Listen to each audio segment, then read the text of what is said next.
नाव तो बचाने को होती, जो नाव में डूबते हैं उन्हीं को हम पाखंडी कहते हैं। तो मैं तुमसे कहता हूं, कम से कम एक बात साफ रखना, या तो होश संभालना तो तुम धार्मिक, होश न संभाल सको तो तुम अधार्मिक। मैं दोनों के बीच में कोई जगह नहीं छोड़ रहा हूं, पाखंडी के लिए जगह नहीं छोड़ रहा हूं। पाखंडी कौन है? वो आदमी पाखंडी है जो है तो अधार्मिक, लेकिन धार्मिक नियमों को पाल के चलता है, रोज मंदिर जाता है। अधार्मिक कैसे कहोगे? यद्यपि मंदिर में कभी उसने प्रार्थना नहीं की, क्योंकि जिससे प्रार्थना करनी आती हो वो घर ही मंदिर हो जाता है उसका, उसे मंदिर जाने की कोई जरूरत नहीं रह जाती। वो नियम से भोजन करता है, रात भोजन नहीं करता, दिन भोजन करता है, लेकिन इससे उसकी हिंसा नहीं जाती, शायद हिंसा और बढ़ जाती। मनोवैज्ञानिक कहते हैं कि मांसाहारी व्यक्ति कम क्रोधी होते हैं, शिकारी को तुम अक्सर कम क्रोधी पाओगे, क्योंकि उसकी हिंसा निकल जाती, मार लेता है जाके जंगल में सिंह को। अब जिसने सिंह को मार लिया वो तुम्हें मारने को उत्सुक भी नहीं होता, तुम्हें मारना भी क्या। अब कोई बैठे हैं दुकान पर ही माला जप रहे हैं, वो कभी कहीं गए नहीं, किसी को मारा नहीं, कोई झगड़ा झांसा लिया नहीं, वो तैयार बैठे, वो चींटी पे भी टूट पड़े, सिंह की तो बात तो बहाना भर चाहिए उनको, उनकी हिंसा का निकास नहीं हो पाया। नियम देने का एक ही परिणाम हुआ है संसार में, और वो ये है कि लोग नियम को पूरा कर लेते हैं और होश को गंवा देते हैं। जीसस के जीवन में उल्लेख है, एक आदमी आया निकोडेमस, वो बहुत धनी आदमी था। उसने जीसस से कहा कि मुझे भी बताएं कि मेरे जीवन में क्रांति कैसे हो और मैं परमात्मा को कैसे पाऊं। तो जीसस ने कहा कि जो नियम मूसा ने दिए, 10 नियम 10 आज्ञाएं, उनका पालन करो। तुम पढ़े लिखे हो, तुम्हें पता है। उसने कहा कि मैं उनका अक्षरशः पालन करता हूँ, फिर भी जीवन में कोई क्रांति नहीं हुई। न मैं चोरी करता, न मैं किसी स्त्री के तरफ बुरे भाव से देखता, दान देता हूँ, प्रार्थना करता हूँ, पूजा करता हूँ, जैसा धार्मिक जीवन होना चाहिए निभाता हूँ, लेकिन कोई क्रांति नहीं होती। तो जीसस ने कहा ठीक है, तब तुम एक काम करो, तुम्हारे पास जो भी है तुम जाओ घर, उसे बांटाओ और मेरे पीछे चलो। उस आदमी ने कहा ये जरा मुश्किल है, तुम्हारे पीछे चलना और सब बांट के। वो आदमी उदास हो गया, वो बड़ा धनी था। उसने कहा कि नहीं, कोई ऐसी बात बताओ जो मैं कर सकूं। जीसस ने कहा जो तुम कर सकते हो उससे तुम बदलोगे ना, वो तो तुम कर ही रहे हो। अब मैं तुमसे वो कहता हूं जो तुम कर नहीं सकते, अगर किया तो बदल जाओगे, अगर नहीं किया तो तुम जैसे हो वैसे हो, जाओ सब बांट दो। उसने कहा मेरे पास बहुत धन है, इतने कठोर मत हो, और अभी बहुत काम उलझे हैं, मैं एकदम आपके पीछे आ नहीं सकता। जीसस ने अपने शिष्यों की तरफ देखा और वो प्रसिद्ध वचन कहा जो तुमने बहुत बार सुना होगा कि सुई के छेद से ऊंट निकल जाए, लेकिन धनी आदमी स्वर्ग के राज्य में प्रवेश न कर सकेगा।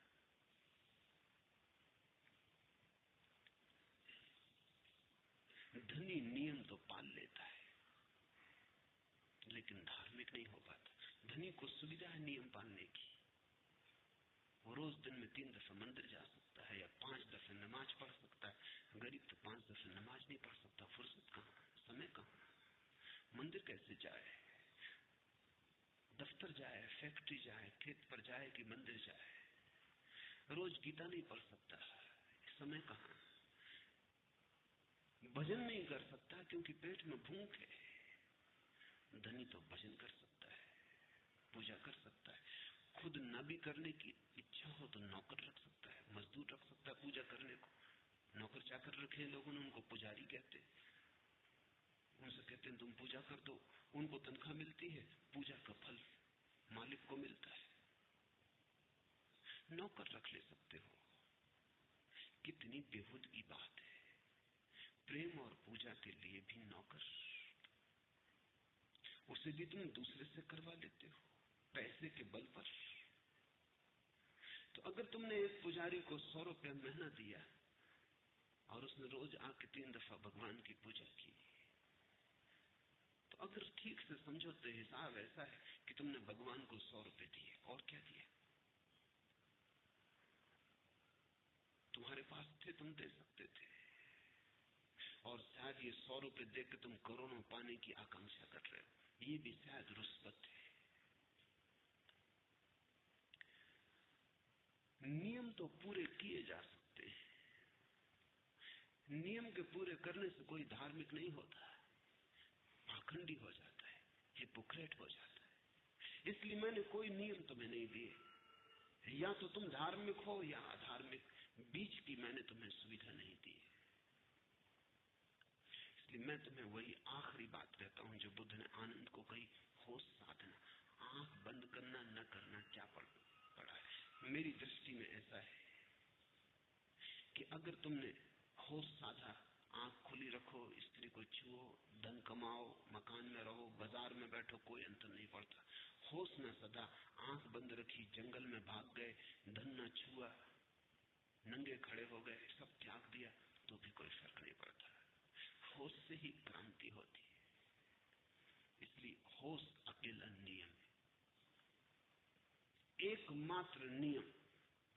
एस धम्मो सनातनो, यही एकमात्र सनातन नियम है, यही एकमात्र सनातन धर्म है कि तुम जाग के जीना।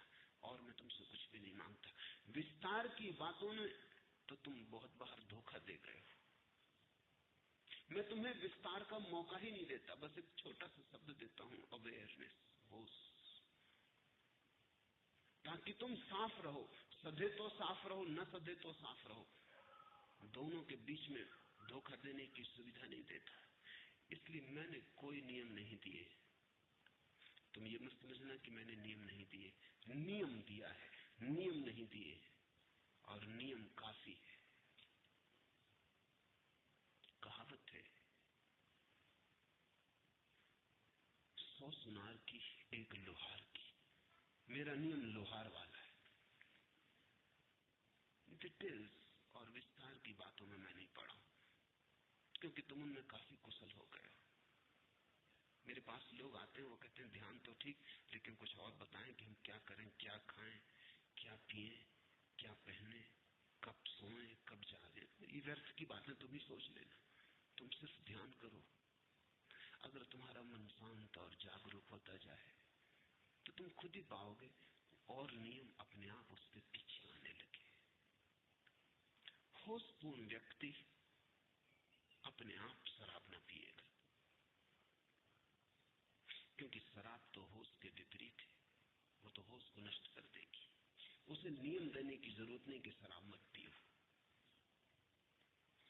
होशपूर्ण व्यक्ति अपने आप मांसाहार छोड़ देगा, क्योंकि जिसको जरा सा भी होश आया उसे इतना न दिखाई पड़ेगा कि दूसरों का जीवन लेके सिर्फ पेट भरने के लिए। अगर इतना भी न दिखाई पड़े होश में, तो वो होश 2 कौड़ी का है, उसका क्या मूल्य। होशपूर्ण व्यक्ति क्या चोरी करेगा, किसी की जेब काटेगा। होशपूर्ण व्यक्ति को अणुव्रत देने की जरूरत नहीं है कि चोरी मत करो, हिंसा मत करो, बेईमानी मत करो। ये विस्तार की बातें तो इसलिए देनी पड़ती हैं कि होश नहीं है, होश खो गया है। और ये सब तुम पूरी कर सकते हो, इनमें कुछ अड़चन नहीं है। तुम दान कर सकते हो, ईमानदारी कर सकते हो, सेवा कर सकते हो। बस एक चीज में अड़चन आती, तुम होश नहीं साध सकते। और अगर मैं तुम्हें 1001 विस्तार की बातें दे दूं तो तुम कहोगे 1001 में से 1000 का तो हम पालन कर रहे हैं, अगर एक ध्यान का नहीं भी कर रहे तो क्या हर्ज है। मैं तुम्हें एक ही देता हूं ताकि जीवन स्थिति साफ रहे, पाखंड के पैदा होने का उपाय ना हो। मैं तुम्हें नियम नहीं देता ताकि तुम नियम तोड़ ना सको। मैं तुम्हें नियम नहीं देता ताकि तुम नियम पाल के धोखा ना दे सको। मैं तुम्हें नियम नहीं देता, सिर्फ एक सूत्र देता हूं, शास्त्र नहीं देता, सिर्फ सूत्र देता हूं, होश। महावीर से किसी ने पूछा है, साधु कौन? असाधु कौन? तो महावीर ने वो नहीं कहा जो जैन मुनि कह रहे हैं कि जो दिन को भोजन करे वो साधु, जो रात को भोजन करे वो असाधु, जो पानी छान के पिए वो साधु, जो पानी छान के न पिए वो असाधु। नहीं, महावीर ने विस्तार की बातें न कही। महावीर ने एक लोहार की बात कही। महावीर ने कहा असुप्ता मुनि, सुप्ता अमुनि। जो सोया सोया जी रहा है वो असाधु, जो जागा जागा जी रहा असुप्ता वो साधु, वो मुनि। यही मैं तुमसे कहता हूं, यही बुद्ध ने भी कहा है। लेकिन 2500 वर्ष का अनुभव मेरे पास है जो उनके पास नहीं था। अगर आज बुद्ध हो तो वो ये नहीं कहेंगे कि पहले देखना मत, छूना मत। आज वो पहले कह देंगे आनंद, अव्यर्थ की बकवास में न जा, तू इतने प्रश्न पूछे फिर मैं असली बात कहूं, पहले ही कह देता हूं, होश रखना।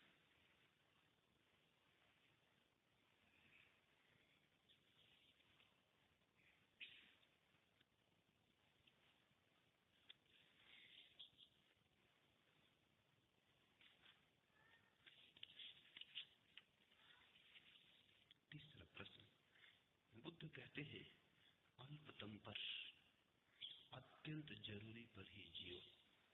आप कहते हैं कंजूसी से कुनकुने मत जियो, अतिरिक्त में जियो।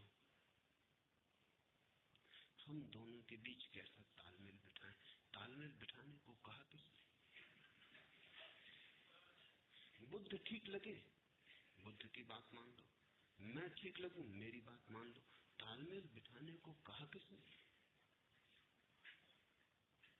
एलोपैथी होम्योपैथी में तालमेल बिठाना भी मत।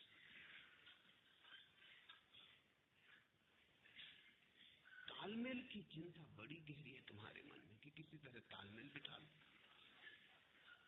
तुम्हें लेना देना क्या है तालमेल से?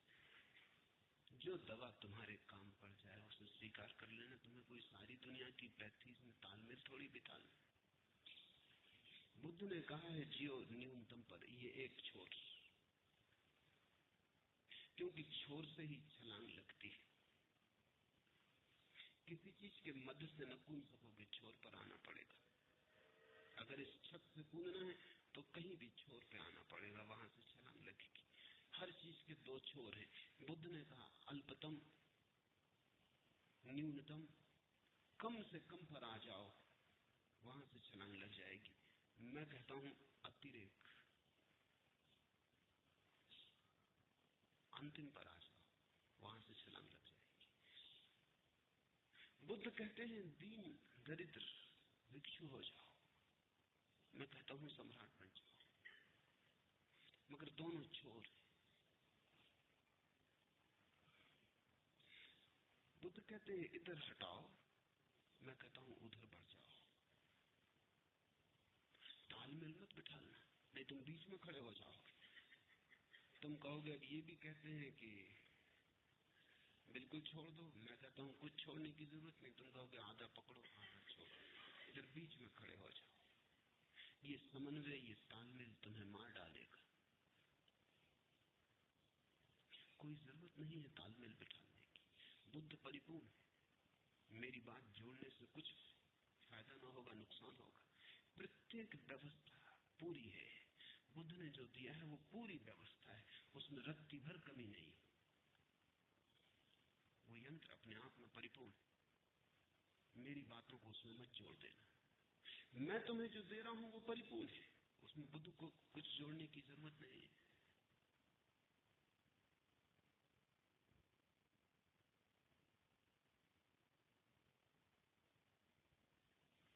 दुनिया के सारे धर्म अपने आप में पूरी इकाई है। और झंझट कब खड़ी होती? जब तुम्हें कोई समझाने वाला मिल जाता है और कहने लगता अल्लाह ईश्वर तेरे नाम, सबको सन्मति दे भगवान, तब तालमेल शुरू हुआ, उपद्रव शुरू हुआ। अल्लाह पर्याप्त है, उसमें राम को जोड़ने की कोई भी जरूरत नहीं। राम पर्याप्त है, उसमें अल्लाह को जोड़ने की कोई जरूरत नहीं। और महात्मा गांधी भी जोड़ ना पाए, कहते रहे जोड़ सकता नहीं। मरते वक्त जब गोली लगी तो अल्लाह ना निकला, राम निकला। उस उस वक्त दोनों निकल जाते, अल्लाह राम, वो नहीं हुआ, वो जुड़ते नहीं, वो इकाइयां अलग अलग है। मरते वक्त जब गोली लगी तब वो भूल गए अल्लाह ईश्वर तेरे नाम, तब राम ही निकला, वही निकट था। अल्लाह तो राजनीति थी, राम हृदय था। अल्लाह तो जिन्ना को समझाने को कहे जाते थे, भीतर तो राम की ही गूंज थी, और जिन्ना को ये चालबाजी दिखाई पड़ती थी, इसलिए उसको कुछ असर न पड़ा। मेरे पास तुम तालमेल बिठाने की बात ही छोड़ दो। मैं कोई समन्वयवादी नहीं हूं, मैं कोई सारे धर्मों की खिचड़ी नहीं बनाना चाहता हूं। प्रत्येक धर्म का भोजन अपने आप में परिपूर्ण है, वो तुम्हें पूरी तृप्ति देगा। जब मैं बुद्ध पे बोल रहा हूं, या जब मैं ईसा पे बोलता हूं, या महावीर पे बोलता हूं, तो मेरा प्रयोजन ये नहीं कि तुम इन सबको जोड़ लो। इन पे मैं अलग अलग बोल रहा हूं इसलिए ताकि हो सकता है किसी को बुद्ध की बात ठीक पड़ जाए, किसी को महावीर की ठीक पड़ जाए, किसी को कृष्ण की ठीक पड़ जाए, जिसकी जहां से ठीक पड़ जाए। रास्ते थोड़ी गिनने, गुठलियों का थोड़ी हिसाब रखना है, आम खाने। तो तुम तालमेल बिठाओगे किस लिए? तुम्हें बुद्ध की बात जमती, फिक्र छोड़ो मेरी, कुछ लेना देना नहीं मुझसे। फिर तुम उसी मार्ग पे चले जाओ, वहीं से तुम्हें परमात्मा मिल जाएगा। वो रास्ता परिपूर्ण है, उसमें रत्ती भर जोड़ना नहीं। अगर तुम्हें बुद्ध की बात नहीं जमती, मेरी बात जमती, तो भूल जाओ सब बुद्धों को, क्योंकि उनकी याददाश्त भी बाधा बनेगी। और मन का एक बड़े से बड़ा उपद्रव यही है कि वो कभी किसी एक दिशा के प्रति पूरा समर्पित नहीं होता। एक कदम बाएं जाते हो, एक कदम दाएं जाते हो, कभी आगे जाते, कभी पीछे जाते। जिंदगी के आखिर में पाओगे वहीं खड़े खड़े घिसटते रहे हो जहां पैदा हुए थे।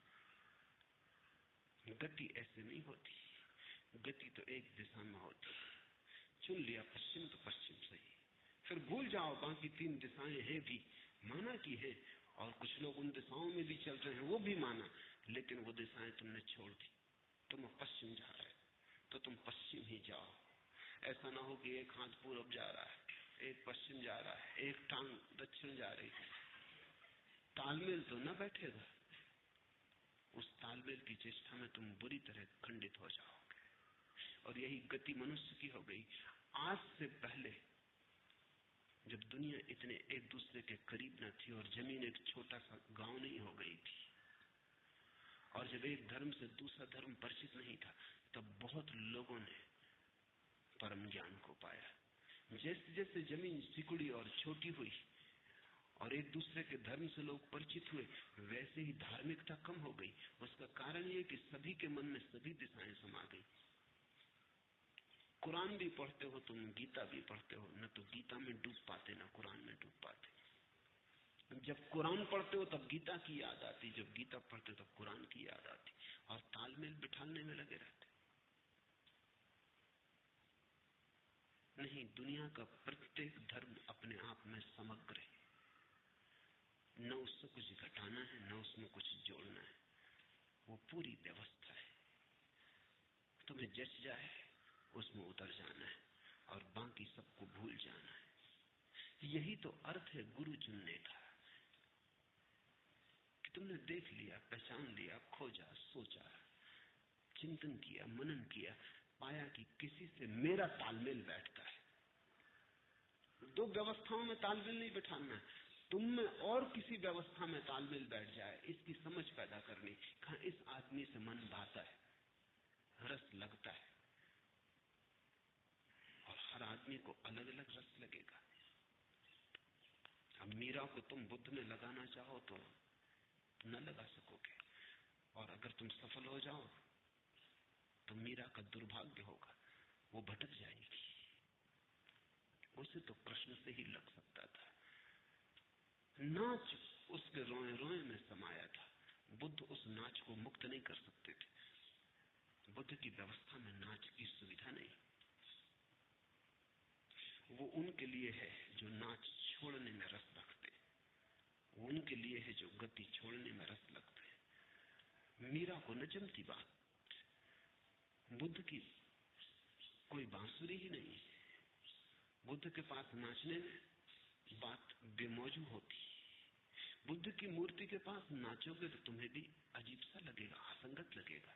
ये मूर्ति नाचने के लिए नहीं, इस मूर्ति के पास तो चुप होकर बैठ जाना है, इसके पास तो पत्थर हो जाना है, इसके पास तो ऐसे अकंप हो जाना है कि पता ही न चले कि तुम आदमी हो कि संगमरमर, तो ही तुम बुद्ध के रास्ते पे जा सकोगे। अगर नाचने की थोड़ी भी भाव दशा हो तो कृष्ण को देखना, फिर वहां मोर मुकुट वाले कृष्ण से कुछ बात बन सकती।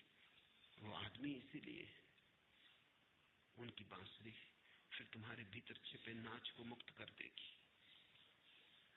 और मुक्ति का कोई अर्थ नहीं होता, मुक्ति का यही अर्थ होता है तुम्हारे भीतर जो छिपा है वो प्रकट हो जाए, खिल जाए। अगर तुम एक कमल अपने भीतर छिपाए हो तो वो खिल जाए हजार हजार पकड़ियों, उसकी सुगंध लुट जाए हवाओं में। अगर तुम नाच छिपाए हो तो नाच प्रकट हो जाए।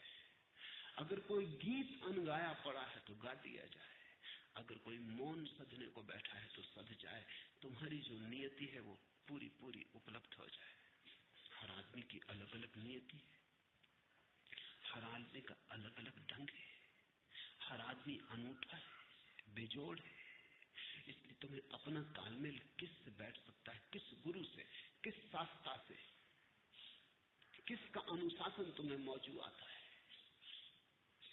और अगर तुम इसमें जरा भी भूल चूक किए तो बड़ी उलझन में पड़ जाओगे, तुम एक खिचड़ी बन जाओगे। तुम्हारे भीतर बहुत सी चीजें होंगी लेकिन सब खंड खंड होंगी और तुम्हारे भीतर एक प्रतिमा निर्मित ना हो पाएगी। तुम थोड़ा सोचो, बुद्ध की गर्दन हो, कृष्ण के पैर हो, महावीर का हृदय हो, जीसा के हाथ हो, मोहम्मद की वाणी हो, सब गड़बड़ हो जाएगा। तुम पागल हो जाओगे, एकदम पागल हो जाओगे। तुम मुक्त तो ना हो पाओगे, विक्षिप्त हो जाओगे। इसलिए दुनिया के सारे धर्मों ने एक बात पर जोर दिया है कि अगर ये बात ठीक लगती है तो बस पूरा समर्पण चाहिए, ठीक नहीं लगती है कहीं और खोज लो। असली सवाल पूरा समर्पण है, जहां भी जाओ पूरा समर्पण कर दो। मेरे पास लोग आते, वो कहते हम तो सभी गुरुओं के पास जाते, सभी गुरु समान है, बड़ी ज्ञान की बातें कर रहे हैं कि जो आप कहते हैं वही तो वो भी कहते हैं। न वो मुझे समझते न वो किसी और को समझते हैं। कुछ उन्होंने भी समझे ही नहीं। ये तो अंतिम बात है। मंजिल पर सभी गुरु एक है, मार्गों पर एक नहीं है। और जिसको चलना है उसको मंजिल के सवाल नहीं है, मार्ग का सवाल है। अंत में पहुंच के एक है। कृष्ण की बांसुरी का गीत भी वहीं पहुंचा देगा जहां बुद्ध का मौन पहुंचाता है। लेकिन ये मंजिल की बात है, तुम वहां नहीं, भूल के वहां अपने को समझ मत लेना। जहां नहीं हो वहां समझने से कुछ लाभ नहीं। जहां हो, तुम जहां खड़े हो वहां से रास्ता चाहिए, मंजिल नहीं। वहां तो अल्लाह अलग है, राम अलग है। हम मंजिल पे जो पहुंच गए हैं वहां सब एक, लेकिन वहां कोई भजन थोड़ी कर रहा अल्लाह ईश्वर तेरे नाम। मंजिल पे तो सब खो गया, वहां अल्लाह भी खो गए, राम भी खो गए। जब अल्लाह ही मिल गया, राम ही मिल गया, तो फिर न राम बचे न अल्लाह बचे। वहां तो सब शास्त्र खो जाते, लेकिन वो उपलब्धि की बात है। तालमेल तुम बिठाना मत। मेरी तो दृष्टि यही है कि तुम भरपूर जियो। तुम ऐसे जियो जैसे बाढ़ आई नदी होती। तुम जीवन को इसकी त्वरा में जियो। तुम ऐसे जियो जैसे किसी ने मसाल को दोनों तरफ से जलाया हो। तुम जीने में कंजूसी मत करो। मैं तुमसे त्याग को नहीं कहता, मैं तुमसे कहता हूं तुम भोग में इतने गहरे उतरो कि भोग का अनुभव ही त्याग बन जाए। तेन तक तेन भुजीता, तुम ऐसा भोगो कि तुम जान लो कि भोग व्यर्थ है और भोग छोड़ना ना पड़े। तुम्हारा ज्ञान ही भोग का छूटना हो जाए। तुम जीवन से भागो मत, भगोड़े मत बनो। तुम जीवन में जम के खड़े हो जाओ ताकि जीवन से आंखें मिल जाएं और तुम जीवन को पूरी तरह देख ही लो कि ये सपना है। फिर सपने को छोड़ना थोड़ी पड़ता है, सपना तो छूट ही गया। जो व्यर्थ है दिखाई पड़ते ही कि व्यर्थ है, गया। छोड़ने का अगर फिर भी सवाल रहे तो समझना अभी व्यर्थता दिखाई नहीं पड़ी, अभी थोड़ी सार्थकता दिखाई पड़ती, इसलिए छोड़ने का सवाल है। सार्थक को छोड़ना पड़ता है, व्यर्थ छूट जाता है। तो मैं तुमसे कहता हूं जीवन को उसकी परिपूर्णता में जानो,